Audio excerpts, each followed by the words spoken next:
First ever factory outlet Mukunda jewelleries, Kukatpally, Khammam, Kothapet, Somajiguda, Hanamkonda and Suchitra. నమస్తే అమ్మా. నమస్తే తల్లి. అమ్మా, సర్దుకుపోవడం అంటే ఒకప్పుడు అసలు మీ జనరేషన్, ఆ తర్వాత జనరేషన్, మా జనరేషన్ అంతా కూడా ఇప్పటి వరకే కూడా బేస్ అయింది ఫ్యామిలీస్ లో, రిలేషన్షిప్ లో అడ్జస్ట్మెంట్, సర్దుకుపోవడమే. ఇప్పుడు ఈ జనరేషన్ చూసుకుంటే అస్సలు సర్దుకుపోవట్లేదు కాబట్టి అన్ని హర్డల్స్ వస్తున్నాయి. ఎవరైనా చిన్న పిల్లల దగ్గర నుంచి పెద్దవాళ్ళ వరకు కూడాను. సర్దుకుపోవడం ఈజీయా? అసలు ఎలా సర్దుకుపోవాలి? అప్పుడు అయింది, ఇప్పుడు ఎందుకు కాలేకపోతుంది అంటారు? సర్దుకుపోయినటువంటి జాతులు నిలిచాయమ్మా, సర్దుకుపోని జాతులు నశించాయి. స్ట్రగుల్ ఫర్ ఎగ్జిస్టెన్స్ అని చెప్పి జీవ పరిణామ సిద్ధాంతంలో ఒక మాట చెప్పారు, కానీ అది సరైంది కాదు. Struggle for adjustment.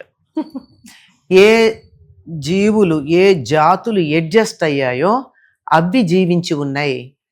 అడ్జస్ట్ కాదు, నాకే అందరూ అనుకూలంగా ఉండాలి అనుకున్నటువంటి జాతులు నశించాయి.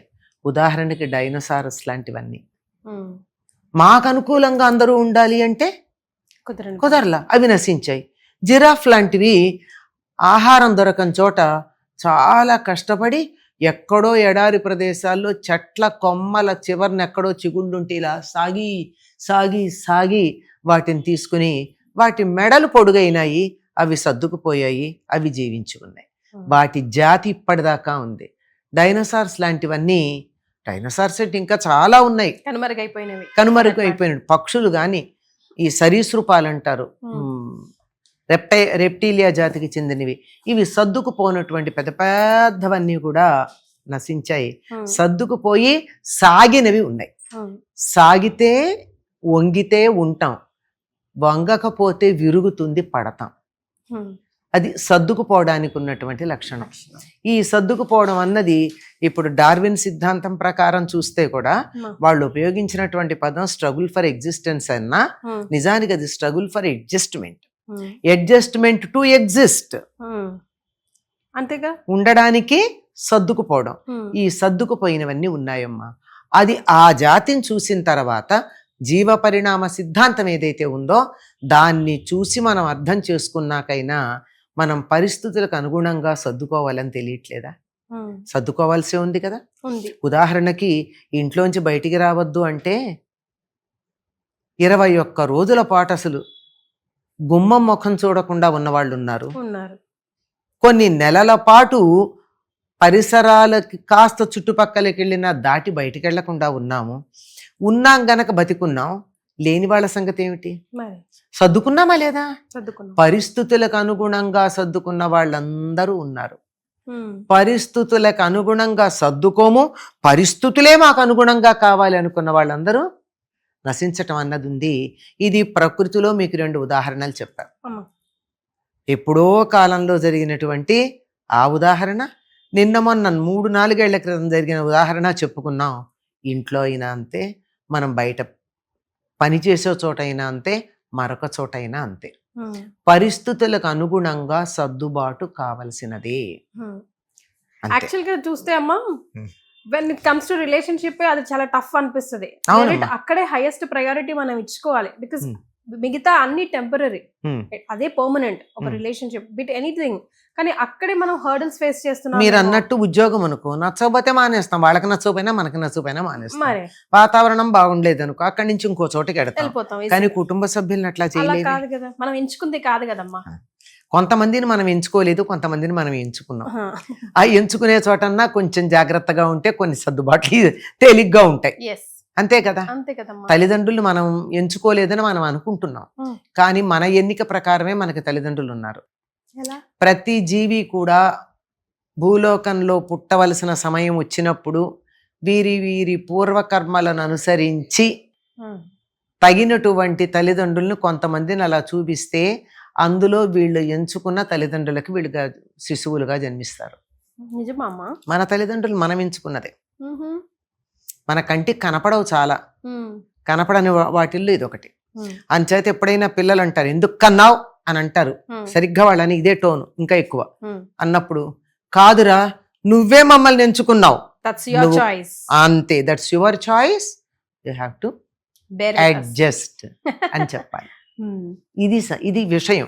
ఈ విషయం తెలియకపోవడం వల్ల పిల్లల్ని వీళ్ళు కావాలనుకుంటే ఎట్లా ఉంటారమ్మా, చాలా అందంగా, పొడుగ్గా, తెల్లగా, చక్కగా, తెలివిగా, బుద్ధిగా, వినయంగా, అన్ని మంచి గుణాలు ఉన్నవాళ్ళు కావాలని మనం అనుకోమా? పిల్లలు అట్లాంటి వాళ్ళనే కంటాం కదా మనం.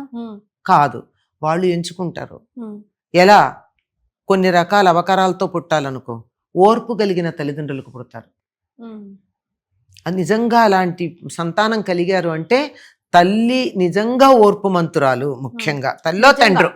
కానీ ఇది మాత్రం మనం చూసుకుంటే ఎగ్జాంపుల్ లిస్ట్ ఒకసారి కూర్చొని ఆలోచిస్తే 100కి 100% నిజం అనిపిస్తుంది. నిజమేనమ్మా.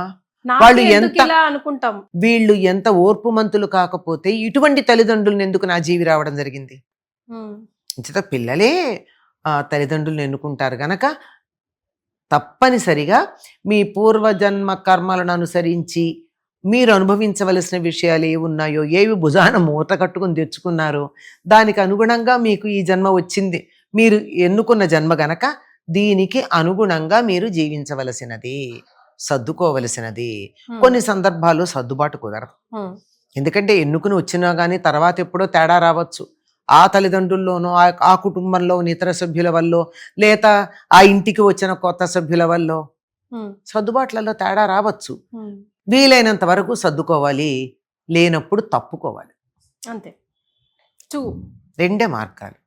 సర్దుకోవడం ఒకటి ఉంది, తప్పుకోవడం ఒకటి ఉంది. అంతకన్నా మరొక మార్గం లేదు.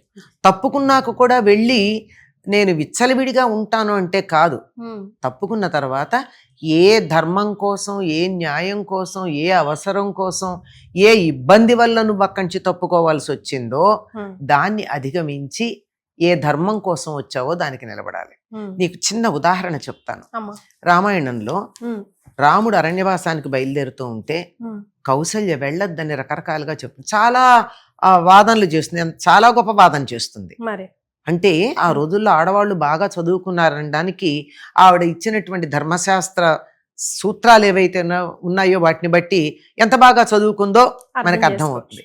అన్నీ అయిన తర్వాత, లేదమ్మా నేను వెళ్ళాల్సిందే, నువ్వు నన్ను చూసుకోవాలన్నావు కదా, నిన్ను చూసుకుంటా, నీకన్నా ముందు తండ్రి గారి మాట నెరవేర్చి తర్వాత వచ్చి నీ మాట నెరవేరుస్తా. ముందు ఆయన అడిగాడు కదా, ఆయన మాట నెరవేర్చి తర్వాత నీ మాట నెరవేరుస్తా, తప్పేం లేదు అన్నాకే తప్పదు అనుకున్నాకేం చేసింది కౌసల్య? ఆశీర్వదించి పంపించింది. నాకు ఇష్టం లేకుండా పెడుతున్నావు అని, ఈ రోజుల్లో వాళ్ళు నాకు ఇష్టం లేని పని చేస్తున్నావు, సర్వనాశనం అయిపోతావు, నువ్వు బాగుపడవు అని శాపనార్థాలు పెడతారు. అట్లా కాదు కదా. ఆవిడ ఏం చేసింది? నువ్వు ఏ ధర్మం కోసం బయలుదేరి పెడుతున్నావో ఆ ధర్మం నిన్ను రక్షిస్తుంది అంది. ధర్మరక్షణ కోసం పెడుతున్నాడు కదా తండ్రిని సత్యవాక్యంలో నిలబెట్టడానికి, అదే ధర్మం నిన్ను రక్షిస్తుందని చెప్పింది. చెప్పి ఒక్కొక్క చోట గరుత్మంతుడు అమృతం తేవడానికి వెళ్ళినప్పుడు వినత కొడుకుకి ఎటువంటి ఆశీర్వచనాలు ఇచ్చిందో, సముద్ర మథనానికి వెళ్ళేటప్పుడు శచీదేవి ఇంద్రుడికి ఎటువంటి ఆశీర్వచనాలు ఇచ్చిందో అంటూ బోలుడు ఉదాహరణలు చెప్పి అటువంటి ఆశీర్వచనాలు నీకుండుగాక అంది. అంటే వాళ్ళందరూ విజయం సాధించి వచ్చారు. అలాగే నువ్వు వెడుతూ ఉంటే నీ ముందు ప్రకృతి శక్తులందరినీ ఆవిడ పంచభూతాలని చెప్తుంది. వీళ్ళు ముందు నిన్ను రక్షిస్తారు, వెనకాల వీళ్ళు రక్షిస్తారు, నీ శరీరాన్ని వీళ్ళు రక్షిస్తారు అంటూ మొత్తం ప్రకృతి శక్తులన్నింటినీ దేవతలందరూ రాముని రక్షించాలని చెప్పింది. అంటే తన మాట వినలేదు కదా అని చెప్పి అలగలేదే, కోప్పడలేదే, కొడుకుని తిట్టలేదే, వెళ్ళిన పని విజయవంతం కావాలని. సర్దుబాటు అంటే అదమ్మా, అంతే కదా. అంతే అమ్మా. అంటే అడ్జస్ట్మెంట్ అంటే సెల్ఫ్ రెస్పెక్ట్ ని దెబ్బతీయడం కాదమ్మా. ఆత్మాభిమానం దెబ్బతినేటటువంటి సందర్భంలో మాత్రం సర్దుబాటు కాదు అది. అవతల వీలెంతో చెప్పాలి. లేనప్పుడే కదా చెప్పాను తప్పుకోవాలి అని చెప్పింది. ఆత్మాభిమానం తగ్గినప్పుడు, అంటే చిన్న ఆత్మాభిమానం వేరు, అహంకారం వేరు. ఇక్కడ పొరపాటు పడతాం. అహంకారాన్ని ఈగో అంటామే, సెల్ఫ్ రెస్పెక్ట్ కి ఈగోకి చాలా తేడా ఉంది. ఈ ఈగో వచ్చి నేను సెల్ఫ్ రెస్పెక్ట్ అనే వేషం వేసుకొస్తుంది, భ్రమపడిపోతాం. సెల్ఫ్ రెస్పెక్ట్ అనుకుంటాం, గ్రహించాలి. అది గ్రహిస్తే ఏ ధర్మం కోసం నిలబడుతున్నామో, ఏ సిద్ధాంతం కోసం, ఇప్పుడు ధర్మం అంటే పని తెలియకపోవచ్చు, ఒక ప్రిన్సిపల్ కోసం కదా మనం అనేది. ఏ ప్రిన్సిపల్ కోసం, ఏ సిద్ధాంతం కోసం, ఏ న్యాయం కోసం మనం నిలబడుతున్నామో దానికి ఇబ్బంది కలుగుతూ ఉంటే మనం అక్కడి నుంచి తప్పుకుని రావాలి. దాన్ని నిలబెట్టడం కోసం మనం ప్రయత్నం చేయాలి. అంతేగాని వ్యక్తిగతంగా నన్ను ఏమన్నా అంటే నాకు కోపం వస్తుందని కాదండి. ఉదాహరణకి చెప్తాను, నన్ను వ్యక్తిగతంగా ఎవరన్నా తిడితే నాకు అసలు కోపం రాదు. ఏం పర్వాలా.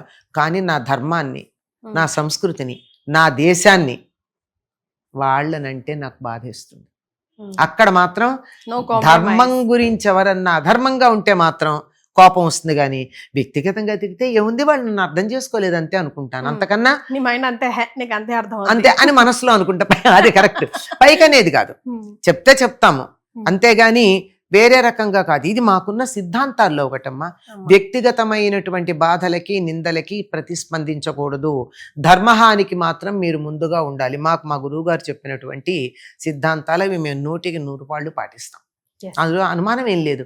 ఏమంటారు నన్ను గురించి ఏమనగలరు అంటే వ్యక్తిగతంగా చెప్తున్నా, నువ్వు అందంగా లేవనో, బాగుండలేదనో, నువ్వు తప్పు చేస్తున్నావనో, నువ్వు తప్పు మాట్లాడావనో, నువ్వు చేయకూడని పని చేసావనో అంటారు.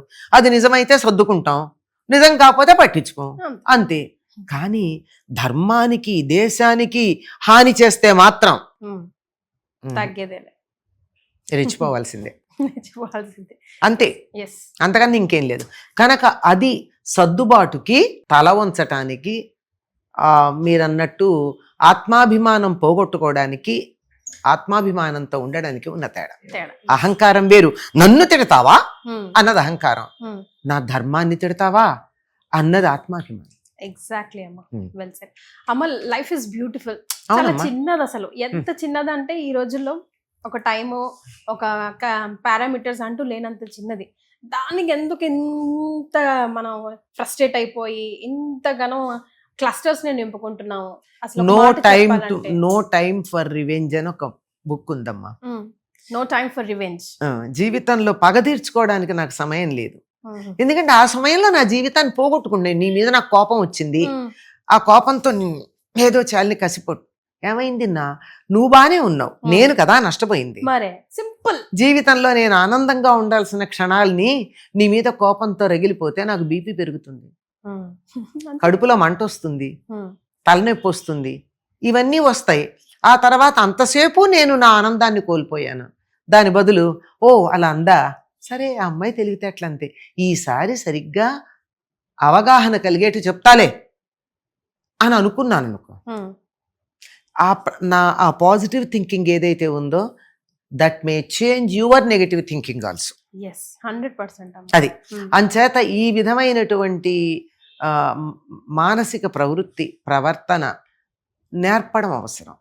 అట్లా అని అణిగిమణిగి చచ్చుదద్దమ్మల్లాగా ఏదో కొంతమంది కుర్రవాళ్ళు పుట్టుకతో వృద్ధులు, పేర్లకి పుకార్లకి షికార్లకి నిబద్ధులు అని చెప్పి, ముద్దు రాతి చిప్పలు, కదలి లేని ఎద్దులు, అదే నూతిలోని కప్పలు అని శ్రీశ్రీ చెప్పినట్టు అలా ఉండమని కాదు, అస్సలు కాదు. మళ్ళీ తర్వాత చెప్తాడు, కొంతమంది కుర్రవాళ్ళు నవజీవన నిర్మాతలు, పావన బృందావన నిర్ణేతలు అని చెప్తూ అది చెప్తాడు. అట్లా ఉండాలి. మనలో ఉన్నటువంటి శక్తి సామర్థ్యాలు కానీ, మన ఆత్మాభిమానం కానీ, మనకు ఉండేటటువంటి ప్రజ్ఞ అంటాం, సెల్ఫ్ అనేది ఏదైతే ఉందో అదంతా కూడా మంచికి, నా మంచికి, ఎదుటి వాళ్ళ మంచికి, దేశానికి, ధర్మానికి ఉపయోగపడాలి. సో నేనెందుకు అడ్జస్ట్ అవ్వాలి, నేనే ఎందుకు అడ్జస్ట్ అవ్వాలని మీలో కూడా చాలా మంది అనుకుంటూ ఉంటారు. అమ్మ ఫ్లోలో నవ్వుతూ చాలా సింపుల్గా మాటలు చెప్పేశారు, కానీ 1కి 2 సార్లు మీరు విన్నారనుకోండి, లోతైన ధర్మం ఏముందో మీకు అర్థమవుతుంది. సో ఈ వీడియోని తప్పకుండా షేర్ చేసుకోండి అండ్ సేవ్ చేసుకోండి. థ్యాంక్ యూ సో మచ్ అమ్మా.